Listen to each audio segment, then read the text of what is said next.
അല്ല, അനുഭവം പറയാൻ എന്താണ്, അരമണിക്കൂർ കുറച്ച് കാത്തിരിക്കേണ്ടി വന്നു. കുറച്ചുകൂടി ഡ്രാമ ഉണ്ടായിരുന്നു.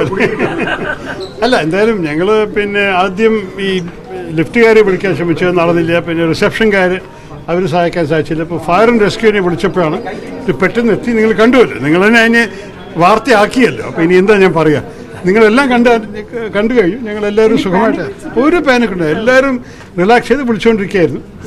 ഒന്ന് രണ്ട് ആൾക്കാർ കുറച്ച് ഹീമാനായിട്ട് ലിഫ്റ്റ് വാതിലൊക്കെ തുറക്കാൻ ശ്രമിച്ചു, നടന്നില്ല. പ്രത്യേകിച്ച് ഈ ഭാഗത്തുള്ള വാതിൽ, അകത്തുള്ള വാതിൽ തുറക്കാൻ സാധിച്ചു. പക്ഷേ ഈ ഫ്ലോറിൻ്റെ വാതിൽ തുറക്കാൻ ബുദ്ധിമുട്ട് തന്നെയായിരുന്നു. അതുകൊണ്ട് പിന്നെ അവസാനത്ത് ഫയർ ആൻഡ് റെസ്ക്യൂ നിങ്ങൾ കണ്ടുമല്ലോ, അവർ ആദ്യം ശ്രമിച്ചപ്പോൾ നടന്നില്ല. എന്നിട്ട് അവർ ഹൈഡ്രോളിക് എക്വിപ്മെൻറ്റ് കൊണ്ടുതന്നാണ് തുറന്നത്.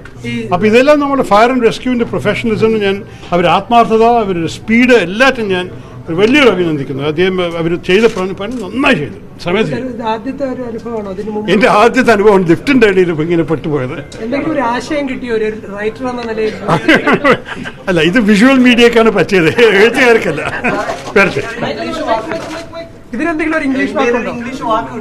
അല്ല, നോക്കൂ, അവിടെ സ്റ്റക്ക് എന്ന് പറഞ്ഞാൽ എളുപ്പം വാക്കാണ്, സ്റ്റക്ക് തന്നെയായിരുന്നു ലിഫ്റ്റിൽ. പക്ഷേ ചിലവർക്ക് ഇതിൽ ക്ലോസ്ട്രോഫോബിയ വരാണ്ട് സാധ്യതയുണ്ട്. കാരണം ശ്വാസം മുട്ടുന്നത്, 6-7 പേരുണ്ടായിരുന്നു അതിനകത്ത്. ഫാന് നടക്കണ്ടായിരുന്നില്ല. ലൈറ്റ് വന്നു, പക്ഷേ അതിന് ഇടയിൽ ഓഫ് ചെയ്യേണ്ടി വന്നു അവർ തുറക്കാൻ ശ്രമിച്ചപ്പോൾ. പക്ഷെ ആർക്കും ഒരു ക്ലോസ്ട്രോഫോബിയ, അങ്ങനെ റിയാക്ഷനോ ഭയമോ ഒന്നും തോന്നിയില്ല. ഞങ്ങൾ മിണ്ടാണ്ടിരുന്നു. അവസാനത്തിൽ നമ്മൾ ഒരു കാര്യം പഠിച്ചിരിക്കുന്നത്, നമ്മളുടെ ഫേറ്റ് നമ്മളുടെ കയ്യിലല്ല. അപ്പോൾ അവസാനത്തിൽ നമ്മൾ മിണ്ടാണ്ടിരിക്കുക, ആൾക്കാരെ നമ്മൾ രക്ഷിച്ചാൽ അവർ കൊണ്ട് നന്ദി പറയുക. രക്ഷിച്ചിട്ടില്ലെങ്കിൽ പിന്നെ വേറെ വല്ലതും പറഞ്ഞോളൂ, എന്തെന്താ ചെയ്യേണ്ടത്. ഡോണ്ട് വറി, എല്ലാം നന്നായി. അല്ല, കോണിപ്പടി എവിടെ? ഈ വഴി